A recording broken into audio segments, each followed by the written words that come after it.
ganito pala yung feeling na pauwi ka na for almost 6 years. Hindi ko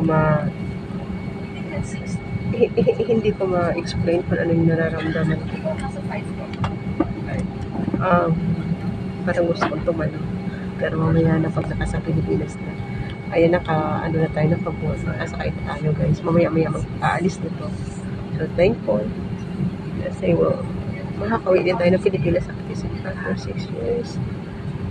We shall be taking cabin lights prior to takeoff. If you wish to be made aware of your reading lights. I'm so happy guys. Okay, I want to share with you this happiness na nararamdaman ko.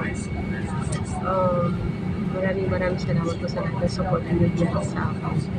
Ayan, so thank you so much guys. Okay. So gilid ang dito. Walang pasahero. Walang masyadong pasahero. Kami lang.